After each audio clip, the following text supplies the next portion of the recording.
very intentional that we realized that the entire world was marking the World Eclampsia Day yesterday, May 22nd.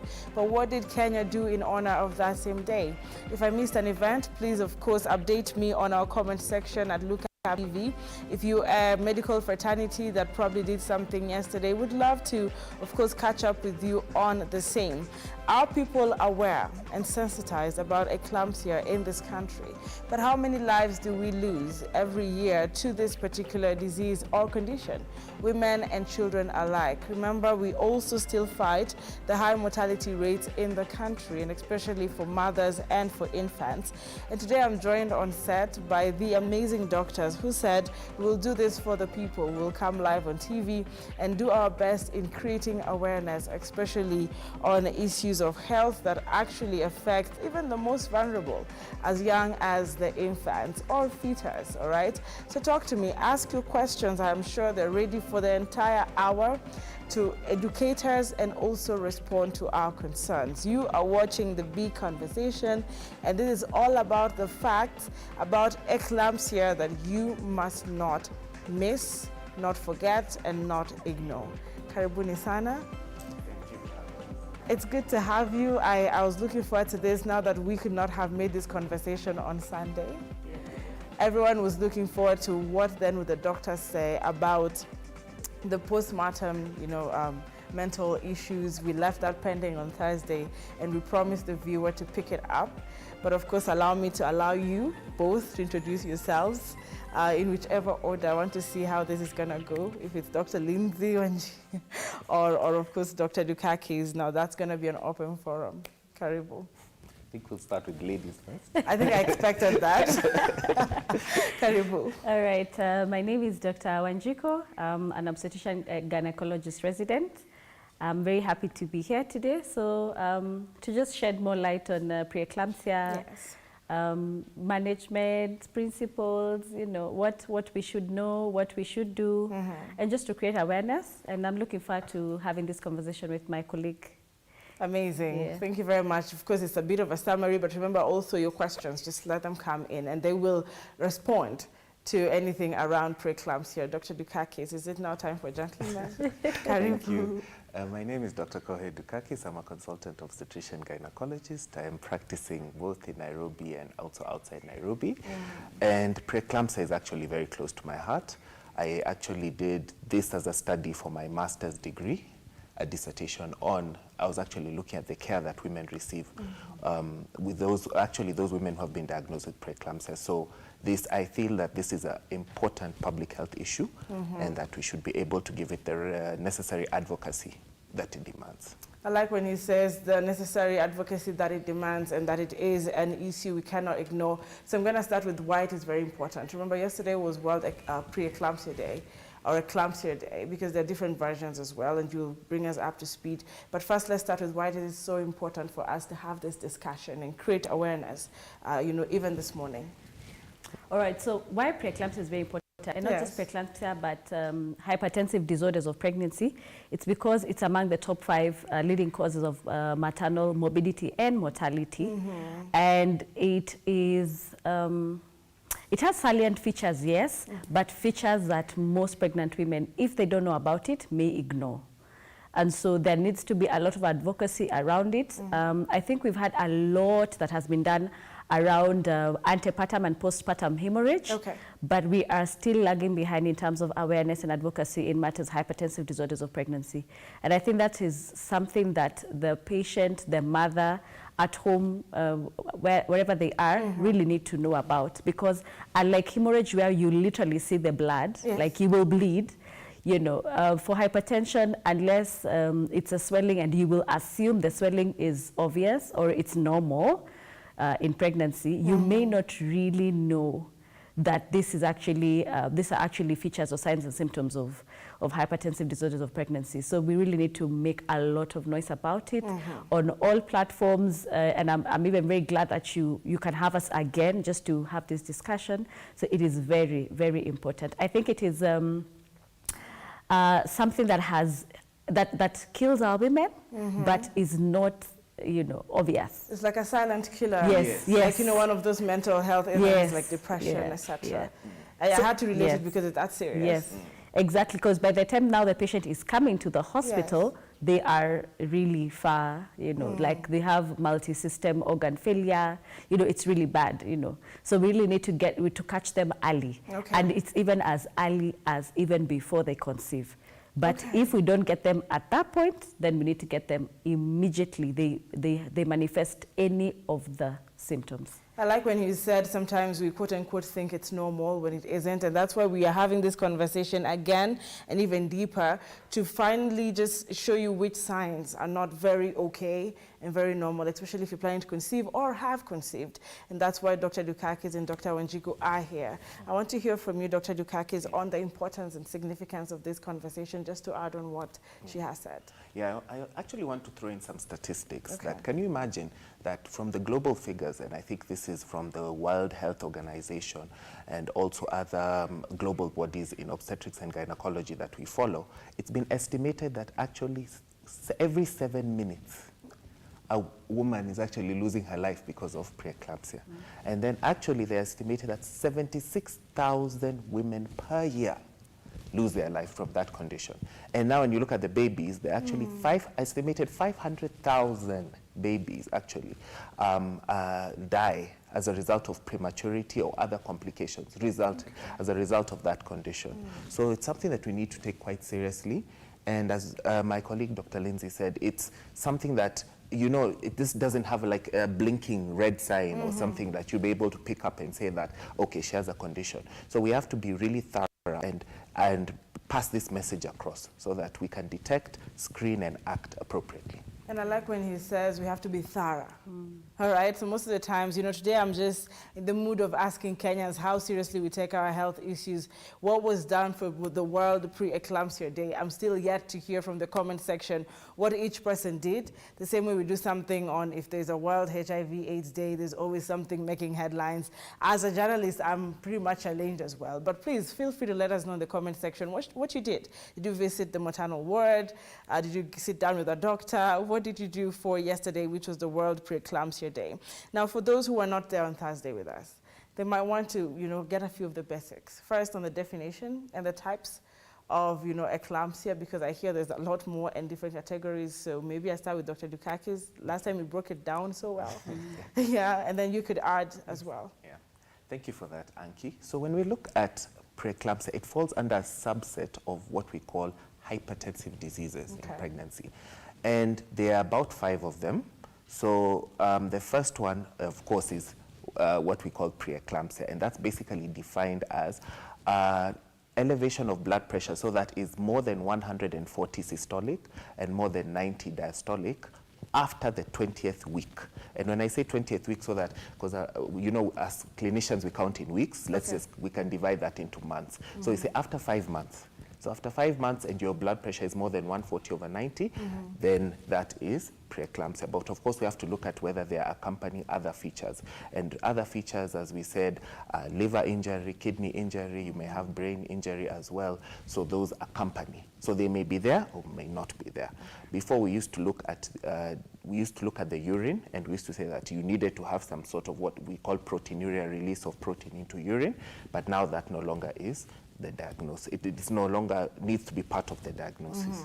We also have another criteria of another disease of hypertensive disease in pregnancy we call chronic hypertension. So these are women who have been having like underlying hypertension before they conceived or before 20 weeks. So that's what we call chronic hypertension. The third one is what we call preeclampsia, eclampsia. So now in eclampsia, that means that you actually now, this is the one we fear the most, you actually get a convulsion or a fit. And this is actually as a result that we actually said it's no underlying feature, meaning that if it's just as a result of the pregnancy, then we actually call it eclampsia. And if a woman has a fit while she's pregnant, it is eclampsia until proven otherwise. Yes, then the last one is now what we call HELP syndrome. Or HELP syndrome is something we call, basically when we look at your biochemical features of your blood. It shows that there's liver injury, and also shows that in some components of your blood are slightly deranged, what we call the platelets. And I forgot there's one more, which is called superimposed preeclampsia. So you could just be having elevated pressures that don't meet the criteria of preeclampsia, but later on in pregnancy they now increase and hit that threshold. This is quite interesting to know. Dr. Ida, I know a lot of people are either in panic mode or they're overthinking it. You know, most of the times you go to doctors, they say it's not that bad, but somebody has just conceived. All right, and they want to take a look at some of the signs and symptoms. We're going to be talking about those who have already had, you know, the babies. But what should we be looking at? You know, because you said we cannot vividly see it as well. Yeah. But as they're seated back at home, why would you then advise them to suddenly, just now, this morning, find their way to the hospital? Okay, so some of the signs that the mother will elicit is edema, or rather, you know, being swollen, basically. It could either be facial puffiness, or it could be lower limbs swelling, both limbs, and the swelling, you know, doesn't stop even when you elevate your limbs, or if you massage with warm water, you know, or whatever tactics that you try, it's not going away. Also, you could have a headache that does not that does not go away with using painkillers. So it's just a constant headache that just is there. Mostly frontal headache, or it could be frontal or as well occipital at the back of the head as well.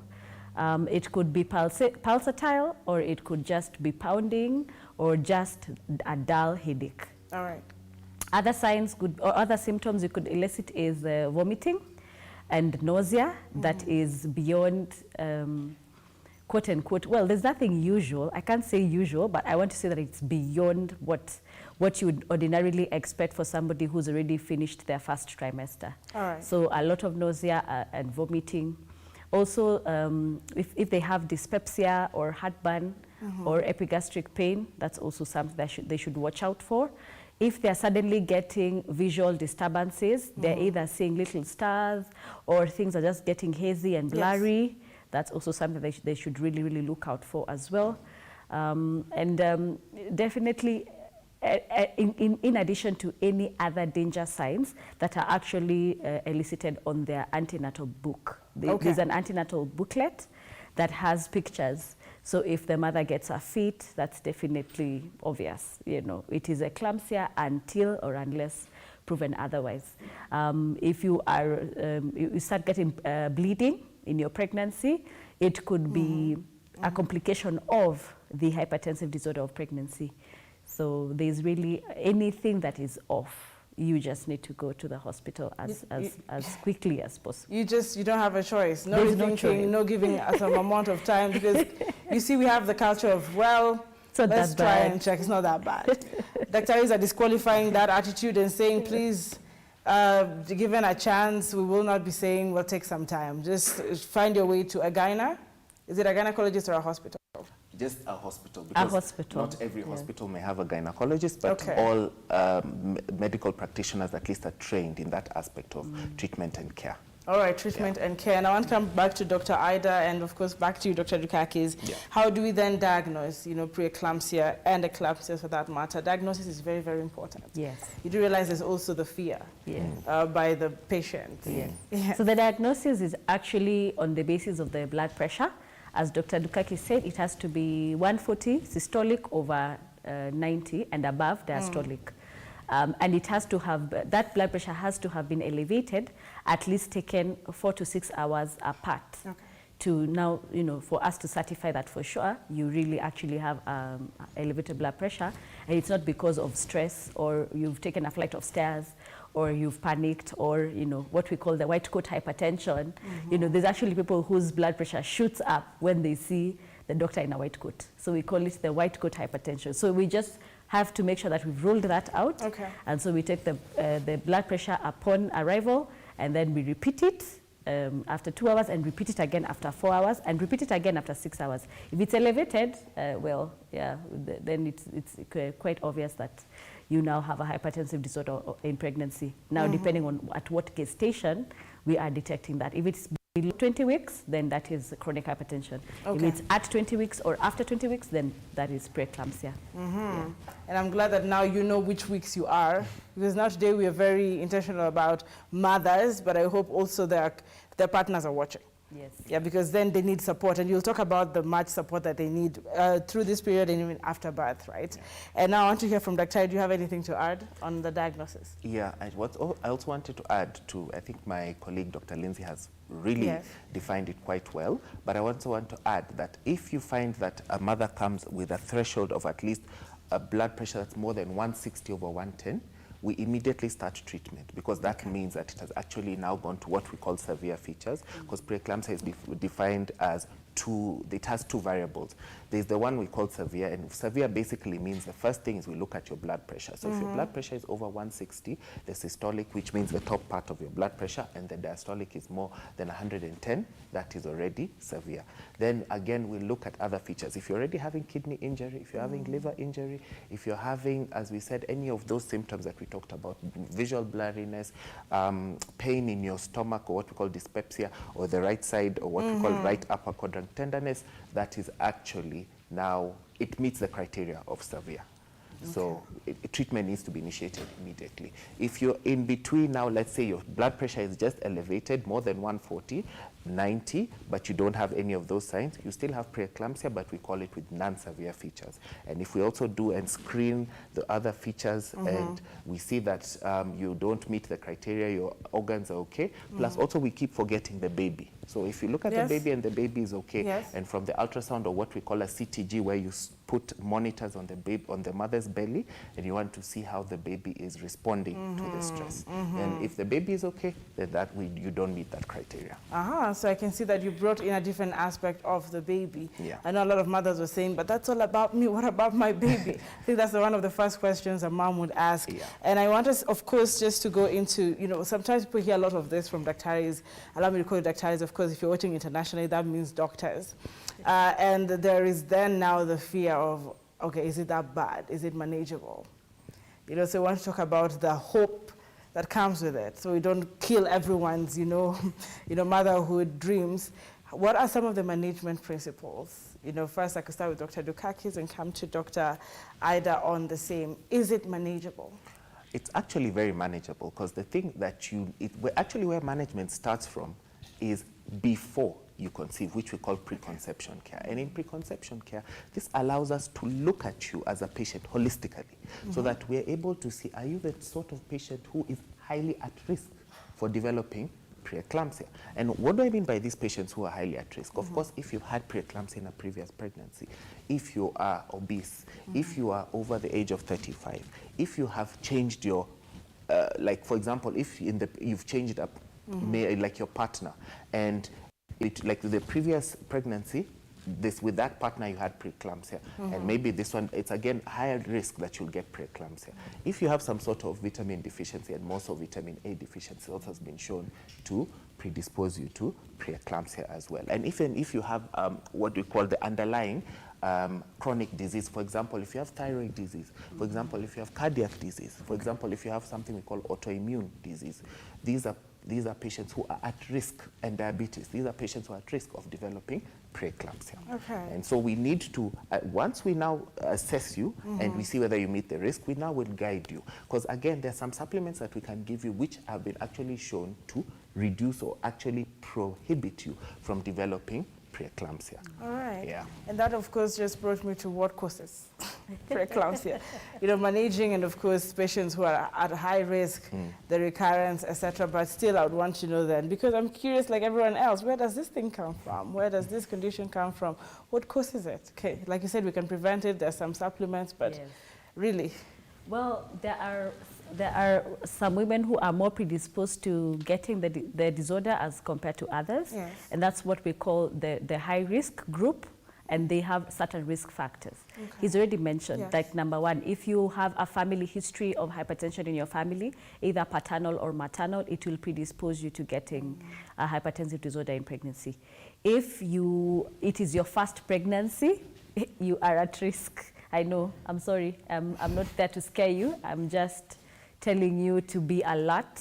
Yeah, so if it is your first pregnancy, you are at risk of getting preeclampsia. If you're either too young or too old, and in the reproductive age, okay, well, the normal reproductive age is between 19 to 24. Oh. Yes. So if you are too old, we mean over 35. If you're too young, then we mean in the 19s, 20s, 21 there. So that age group also gets more predisposed to getting preeclampsia as compared to the general population. Also, as he said, if you have changed your partner, say you got pregnant with a different person, and then now this is new paternity, it will predispose you to getting a preeclampsia. I wish we'd ask further questions. Maybe we should DM you for that one. You know? Okay. Also, you know, what is your weight pre-pregnancy? Are you overweight or obese? Or is your BMI above, you know, above 24? You know, that also will definitely predispose you to preeclampsia, because there's a direct relationship between obesity and hypertension. Okay. So, well, I do not want to say, you know, I'm sure there's somebody out there who's ticking their box and they're thinking, wow, okay, so yes. I'm overweight. My mom has hypertension. It's my first pregnancy. I'm 36. Do not be afraid. We are not here. We are not prophets of doom. We are just trying to create awareness. And the more you know about this, then that means you have a high index of suspicion and you are very alert. Okay. And that even means that you get to go for your care, antenatal care, early, so that we can follow you through and through. And as he said, there's some supplements that are must-haves. You have to supplement calcium. You'd have to give aspirin. You'd have to supplement vitamin A. Okay. Vitamin D has also been shown, if you supplement it, has also been shown to give some benefit as well, in addition to your folate and your iron. I know that you're not a nutritionist, but I'm looking at, besides the supplements, I'm sure there's something they can start eating early. Definitely. That is definitely Dr. Dukakis's forte. He's actually a certified chef. Oh, amazing. Yeah. Wow. Yeah, so she just, you don't let it out today. So yeah, because there's somebody who's thinking, well, before I even get pregnant, you said then there are things you need to do pre. So what is going to keep them in good position? Because the fact that it's your first pregnancy, you never really know. Yeah. So can I eat something right? Can I behave right before I get my pregnancy? Actually, we just advocate for just maintaining a healthy lifestyle. And that is the same thing we talk about, that you're dealing with your nutrition, exercising, but actually just going to the right healthcare practitioner, because as we said, we need to actually just assess you and see that, do you meet this criteria? Are you slightly at a higher risk of developing this as compared to the other pregnant woman who comes to our office? Yes. And then also what I just wanted to emphasize is that when we look at the cause of this disease, if you read any standard textbook, it will tell you the cause is still unknown. It's a disease actually of theories. It's just that people have done research studies and have found that this is more, like these risk factors are more associated with the disease as compared to someone who doesn't have those risk factors. But it just boils down to problems with the placenta developing in pregnancy. So if there's if it doesn't develop well, or if there are issues with this development, now we notice that these women tend to have issues as compared to a woman who has a placenta that's normally developed. And I just reminded myself, Ashley was here on Thursday.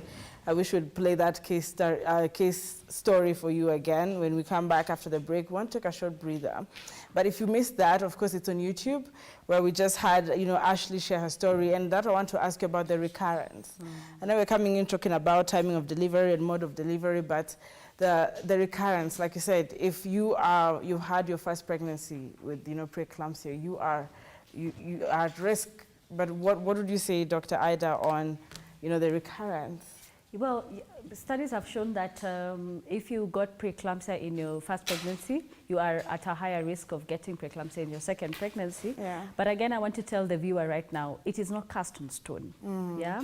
If we get it right in your first pregnancy, and then we get it right in your preconception before your second pregnancy, we can be able to actually lower that risk for you. Okay. So you see, I think what just emphasizing here is preconception counseling, or if we are, if the train leaves the station, then let's get you as early as possible. Immediately you discover that you are pregnant, start your contact visits at your nearest facility that offers antenatal care. Okay. And if those health practitioners at that facility discover that, or rather diagnose you to have preeclampsia, they will definitely refer you to a more specialized facility for continuous care.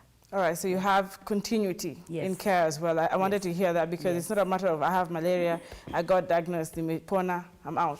There's a lot of continuity in progress and checkups. And of course, just following closely with Dr. Dukakis, I know that there's that aspect that I, of course, introduced the viewer to.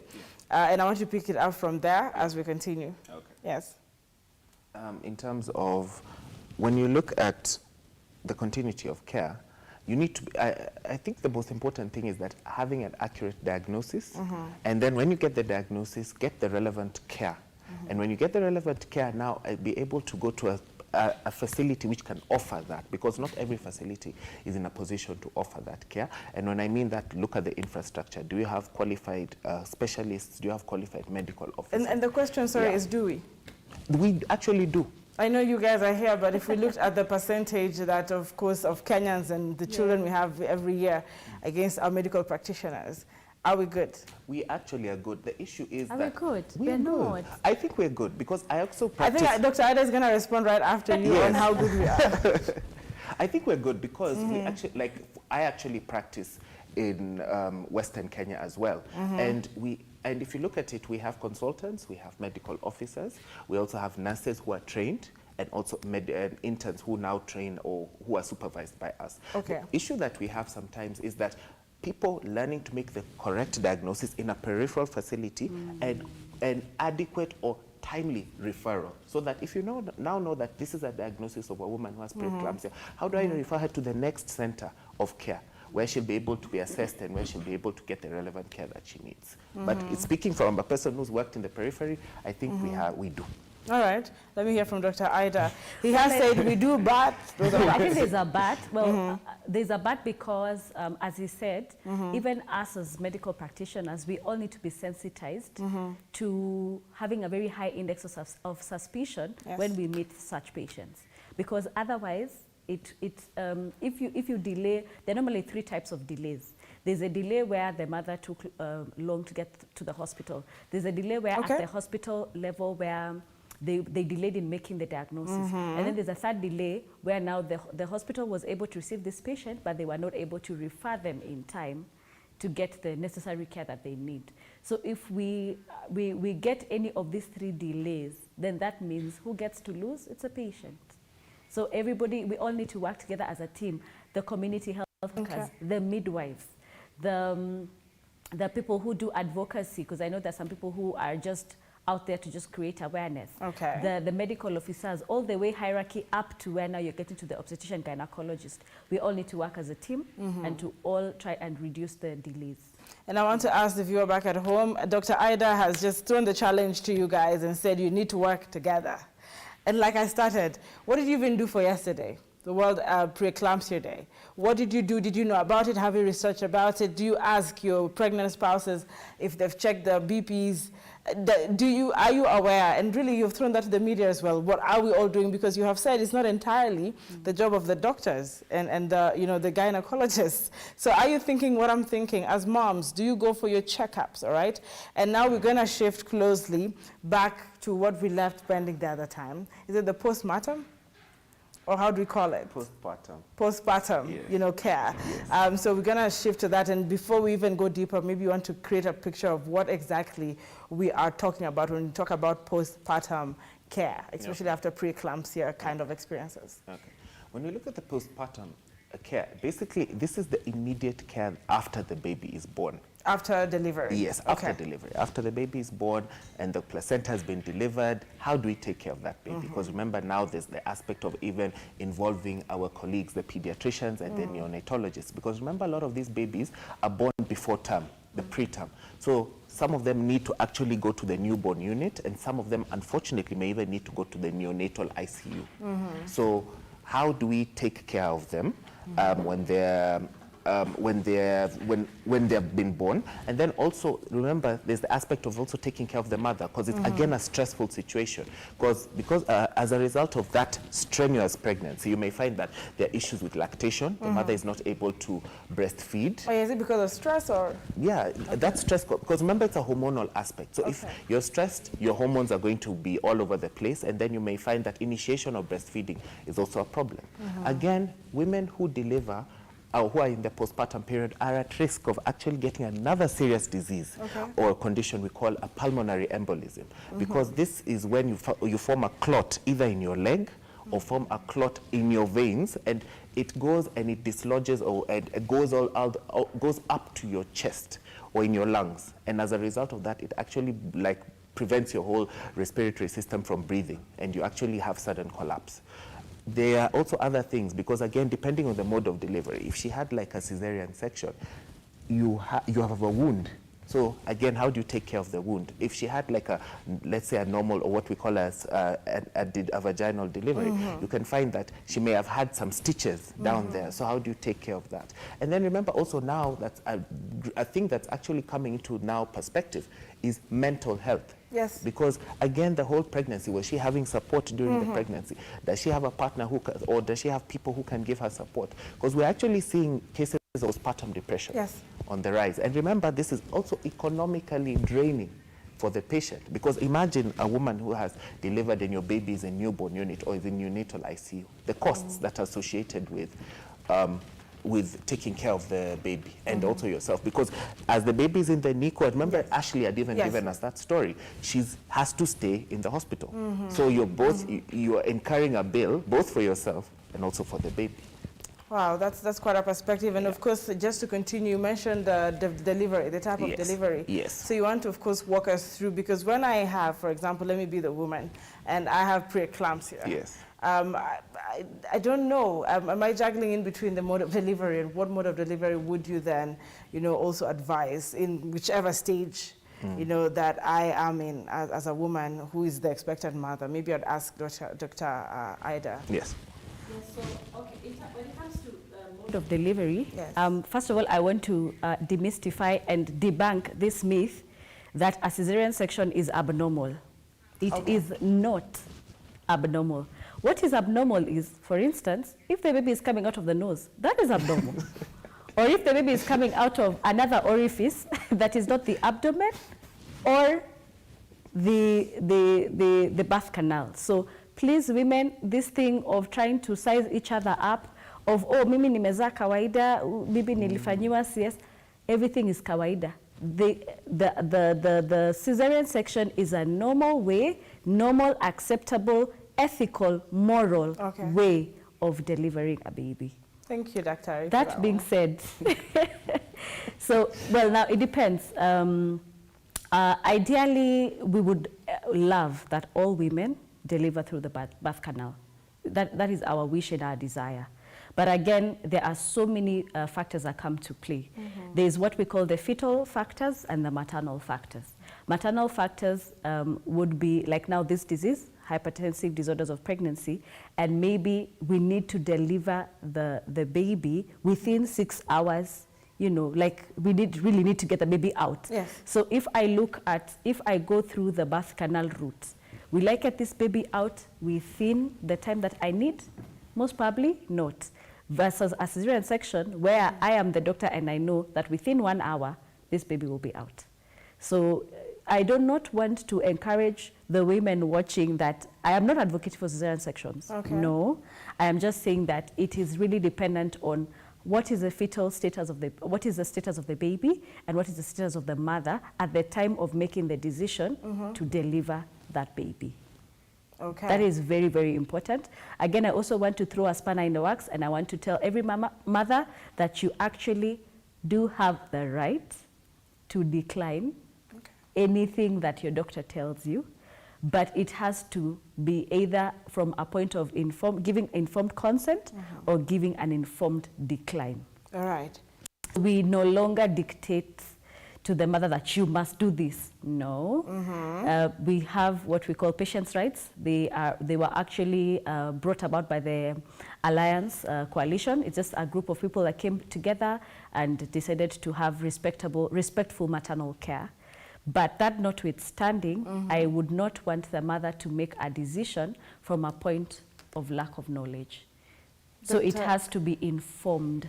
Dr. Lindsay, I really appreciate that, you know, the mothers watching today have known they have the right and it has to be informed. Yes. But like we were celebrating the World Preeclampsia Day yesterday, I continue to ask myself, how much information is out there? There's actually paucity of information. Yes. Because as you said, when it comes to World Malaria Day, you see we're doing things. When it comes to World HIV Day, you see we're doing things. But again, nothing, apart from what maybe Ashley and her foundation were doing, Zuri Foundation, I could not see anything going on Facebook, apart from like a few obstetricians, including myself, posted on our data to just talk about it.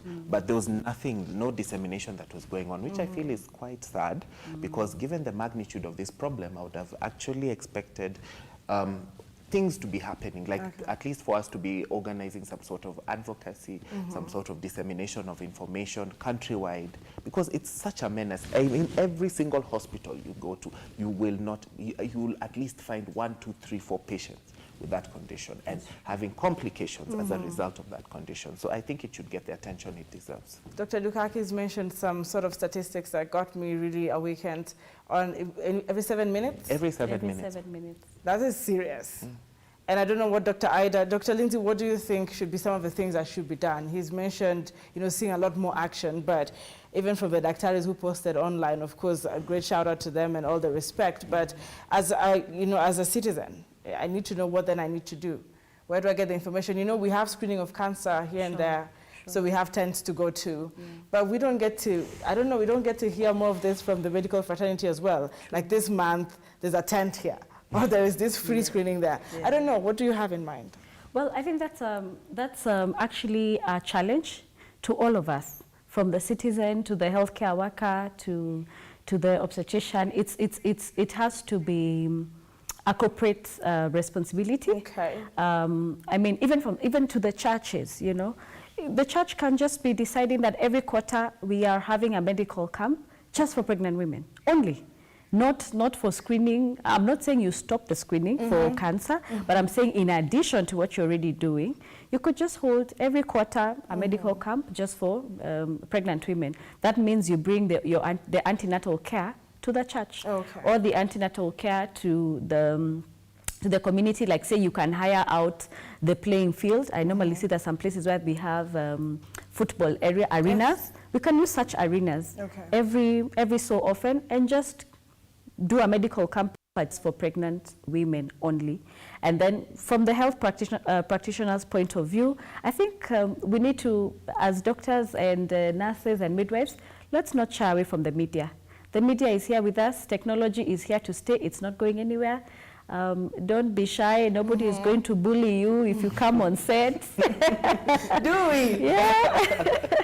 Yeah, so just don't be shy. And in your small way, you can either write, you can do podcasts, you can write blogs, you can come on TV like we are right now, you can be on radio stations. And if you're called upon to any media house, don't shy away. Just go and share that information with others. And you just reminded me of a group of people, Mashinani.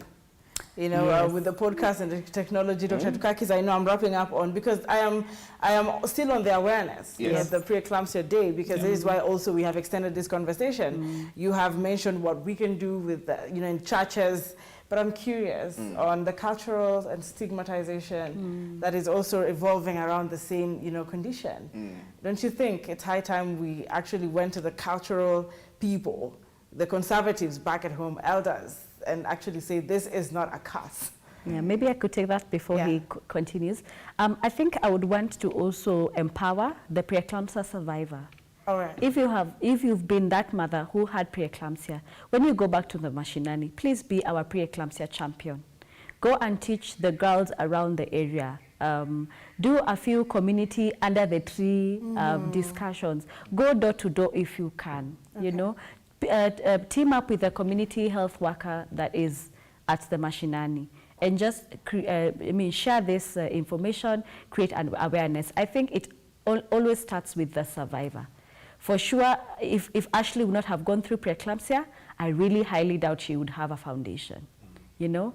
So I am really out there to empower, I really want to empower that preeclampsia survivor to just share it in the chama. If you have a chama of ladies that you normally meet together, if you have a circle, if you are going to shags and see your folks, just start to talk about it and let it catch fire in the bush, Let it catch Yes, let's just be a bushfire. Yeah, let's just spread. And Dr. Lindsay, even as you're saying that, one of the things when you're going into the postpartum, care, it's, am I having a space where I can do that? What you are saying, are these mothers finding it a safe space to come out and say, this was my experience, without being told, like you said, there is the normal birth versus the abnormal, according to them, which is the C-section. Even on social media, on Twitter. Yes. You go and there's a hashtag of how many had normal, and they're actually fighting. So we women have that on social media. And I'm now bringing it back to Dr. Dukakis. I agree.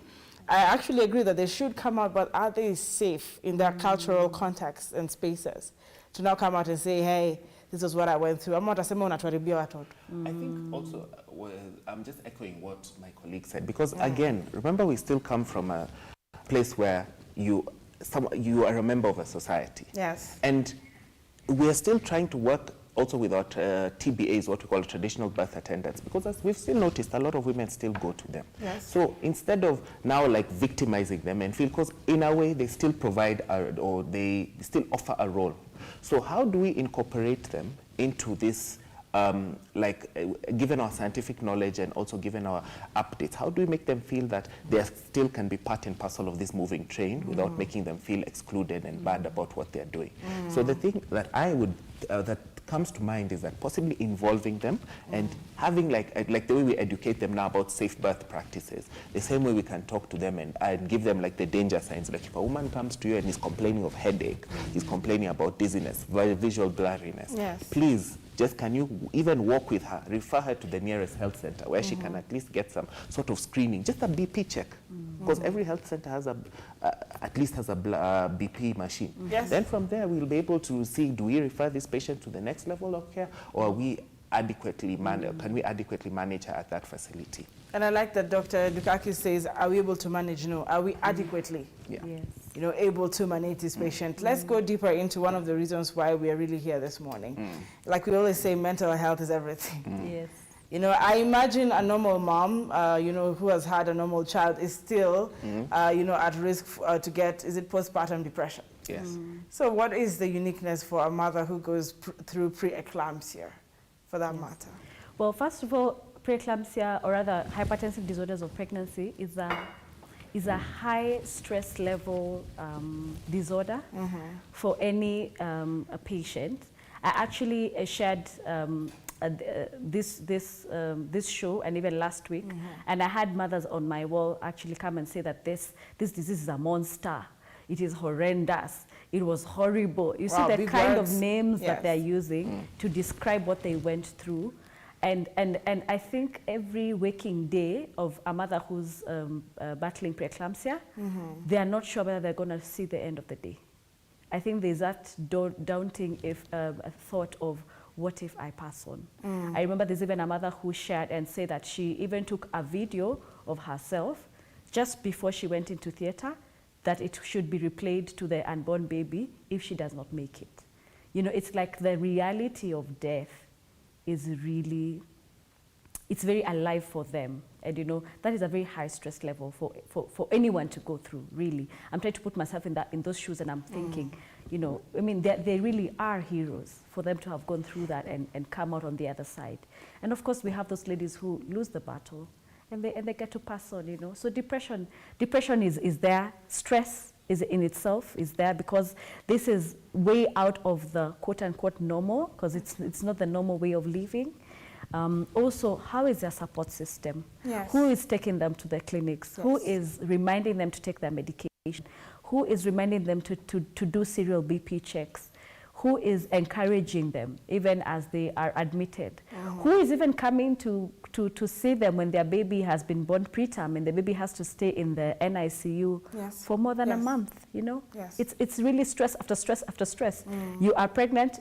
Already pregnancy is a high stress level by itself. Then on top of that, you have this disorder. Then on top of that, you get a preterm baby.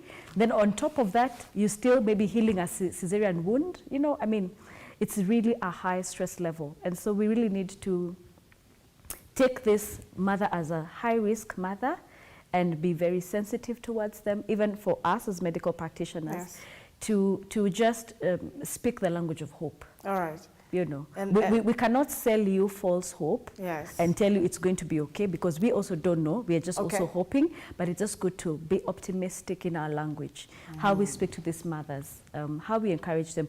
We even normally request to have family conferencing when we think that the prognosis is not as good, you know, just to bring in support. So there's a lot of support needed, and I want to hear from Dr. Dukakis. I'm looking at counseling. Yes. You know, through other things, do you, you know, obstetricians, you know, gynecologists, do you partner with, I know I'm a great shout out to Dr. Linda, but that is a psychiatrist, but do we have those extremes where now we see doctors coming in partnership to actually ensure that some proper, you know, psychological check is done for these women? Yeah, and I think what we forgot to mention is that this disease, like actually one of the management principles is getting what we call a multidisciplinary panel. Yes. Because, as we said, during the course of the pregnancy, she may have some liver issues. So we need a doctor who is what we call hepatologist.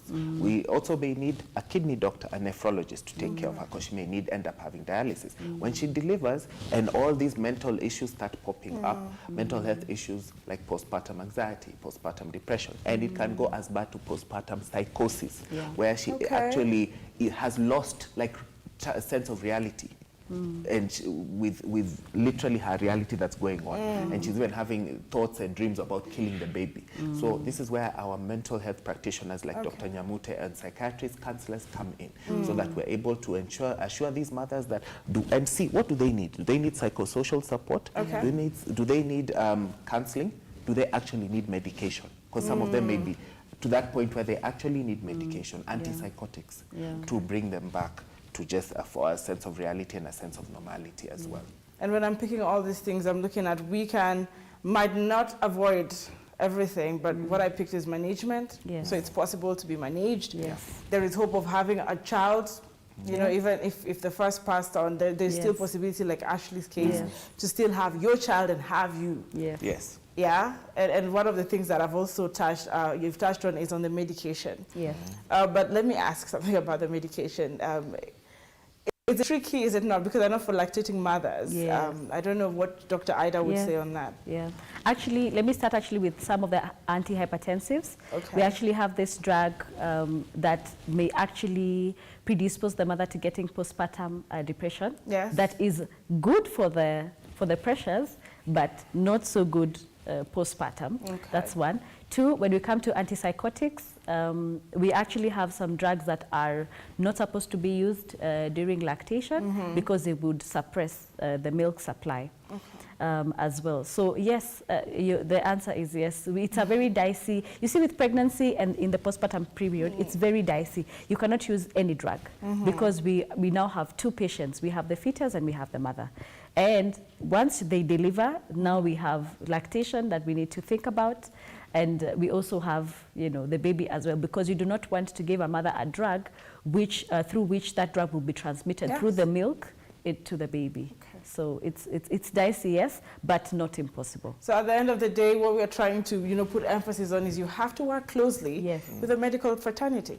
Really, with even those who are, you know, trying to reconsider or consider they've had 4 children. You know, there's this aspect of, we've been there, we know what you're going through. Please reach out to Dr. Dr. Lindsay is here, Dr. Dukakis, and many other doctors come here every Thursday. And if you need that help, we can also, you know, channel their contacts to you. At the end of the day, please let's stop the assumption, okay? Let me see on social media people who have joined us early. And of course, I can see Emily Chemutai Bamao, I'm hoping I pronounced that correctly, saying good work, Dr. Wanjiku and Dr. Kohe. Did I pronounce it correctly? Yes. And of course, Ayinga Kuria saying such a beneficial discussion. Thank you very much. And of course, Emily's tuning from Naivasha. Just like Emily, please let us know if you're a mom and you have any concerns. In the next 5 minutes, we're still very open to answering some of your questions and concerns. Is it a fear that you have and you need clarity? Doctors are here to, of course, clear that off the air. And of course, Ayinga Kuria saying a well-equipped facility is very, very important. I don't know if you want to touch on that. You want to emphasize on it? Yes, yes. I think she's actually referring to a high-level referral facility. Okay. Considering, say, maybe if you were seen at a level 2 or a level 1 or level 2 facility, and they may not either have an ultrasound or they may not have they may not have the personnel who's equipped and they don't have gynecologists, or they don't even have a theater in case the patient needs to be delivered, or they don't have an NBU or an neonatal ICU, then I think that's what she's referring to, that once we detect that you need referral, that referral needs to be timely. Okay. And to the specific referral facility. So you need to know which facility are you referring to, and that facility, are they equipped in terms of personnel, in terms of equipment, in terms of radiological imaging services that we may need, in terms of pediatricians, because we would need them to come along, in terms of NICU and NBU as well. I mean, it is multidisciplinary. Yeah. Like I said, and I want to add, when you talk about timely, I'm speaking from the patient's perspective and the moments where you're in panic mode and the doctor says, we cannot proceed until you sign. Or in this case, because she said you need consent. Yes. But if I don't put that signature? You see, again, that becomes a very dicey situation because at the end of the day, the patient needs to have consented, but at the same time, you also need to do your due diligence, which is, have you offered that care? So sometimes we end up making patients sign a form we call DAMA, discharge against medical advice, because if in my professional opinion, I'm saying that you need this care, and then you maybe with your current state of mind feel that you don't need that care, given that your whole background and upbringing, we may end up disagreeing. Yes. So to protect myself medical legally, because patients have actually come back later on to sue doctors and say that. Yes, we have cases like that. Exactly. All over media. Exactly, and say that I was not offered, and you know you are offered. So even amongst like us as colleagues, we actually advocate, document that you have talked to this patient, and document everything, including what they are what their opinions are, their feelings, their opinions. Then what you do is that if they are not the same page as you, just have them sign that they disagree with your management plan, so that at the end of the day, if they come back now 5 years later and say that you change the story, at least you're able to produce some sort of evidence that I actually talked to this patient, I educated her about her condition, and I gave her the management options, and she declined. All right, so there are moments where patients decline, because the reason why I brought that aspect, even as we're about to close, is so people would understand, because most of the times we've had stories say it was medical neglect. So we lost the mother and the child, or the placenta erupted, like you'd say, a lot of blood. Ashley's case, for example, with all the honor and respect for what a bold woman she is. Yeah. And so we needed the people to understand that there is education before you sign the consent. Yeah. And of course, Ayinga Kure is just adding on how then we can continue to sensitize people on the importance of having the knowledge on preeclampsia and hypertension diseases during pregnancy, saying another amazing platform would be the pregnancy groups on social media platforms, and saying already, Njeri Chege saying, okay, I have no idea. And of course, Ayinga saying, like you said, cesarean section is not abnormal. I trust me, she put exclamation marks there. Yes. And Ayinga Kuria still saying, Asante Sana, Daktaris, that is Dr. Lindsay and Dukakis, for your time. She's summarizing that for me, but I want to allow you some parting shots, closing remarks, especially now that it even awakened the media, that we hardly aired anything about the preeclampsia day. They should have done it in the States or other countries, but did we do anything in Kenya? Perhaps as your closing remarks in a minute each. Yes. Yeah. Well, my partition would just be, don't be afraid, but also don't walk through the pregnancy journey alone. You never get pregnant alone. You had a partner. Whether you're together or not, please just try to get a form of support system. That support system could be in your sister, in your mom, in your grandma, in whatever, in whatever people you call your community. But I'm just emphasizing on, do not walk through this journey of pregnancy by yourself. All right. Yeah. Please, if you need to work with someone, you will always find someone, and you're saying earlier better. And I remember picking that: detect it, screen detect it, and appropriately manage it. Yes. What are your closing remarks? My closing remark, I just want to say that, like, even from my study, I actually found out that 70% of hospitals, of the patients who we screened and interviewed, we noticed that 70% of them who had preeclampsia did not receive adequate care. So mine is just also to our fellow medical practitioners that let's be careful, let's screen, let's take time with these mothers, let's screen them, let's treat, let's intervene, because we're seeing the magnitude of this problem.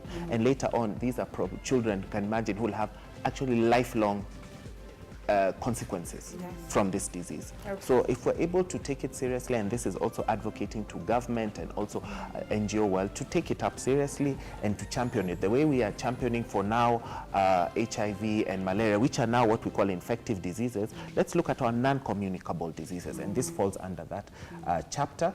And if we do that, we'll be able to see good outcomes at the end of it. So we put effort, it will not go in vain. Yeah. Saying if we put in something, we'll see better outcome. Definitely. And I'm looking at, I was about to sign up, but I cannot go without getting you answer this question, asking can high intake of coffee lead to preeclampsia? High intake of coffee, I don't know. Well, that's a question there that's are coming. studies that have shown that to be specific, espresso coffee increases total cholesterol in the body, and so that would inadvertently give you overweight, get you obese, and then that would inadvertently make you to be at higher risk of hypertensive disorders in pregnancy. So there is an association, but it is an indirect association. It's indirect. So I know that mothers have been told, please take hot chocolate more than you take, I don't know. We actually just say that regulate your caffeine. If you can avoid it, because caffeine invariably increases your blood pressure. Yes. So if anything that's increasing your blood pressure will put you at risk of getting preeclampsia. That's just my part in short. All right, and I hope you have gotten that clarity. I know Emilia wouldn't have gone without you getting that clarity. I know a lot of people have that. And of course, Courier is saying it would be nice to have a whole conversation about the balance between the patient's rights and doctor's advice. You agree? For next time. Because that's actually a very dicey issue. It's a very dicey issue. Okay. Yeah, it's a very dicey issue, but it would be nice to actually even have a lawyer on set, a patient on set, and a doctor on set. There we go. That would be a beautiful discussion. All right. So they agree with you that there's need to have that conversation. So we're going to plan right here at Lookup TV, either on the Health Inside Out or the Big Conversation. But we all try to ensure that your health is taken care of, and the doctors are also given space enough to take care of the nation.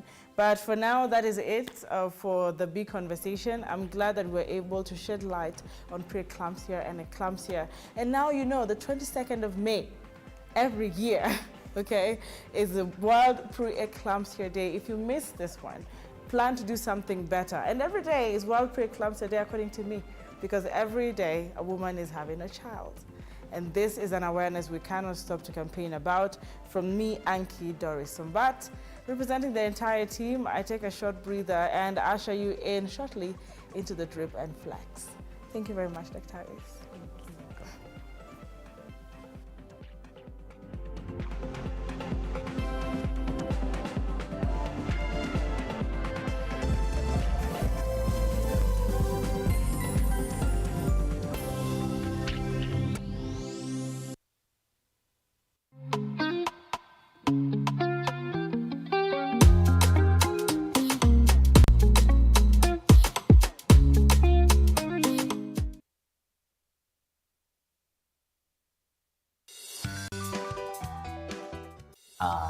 I have a sober mind. I can raise out a view whereas it can be tabled, it can be discussed, and can be agreed or disagreed amicably.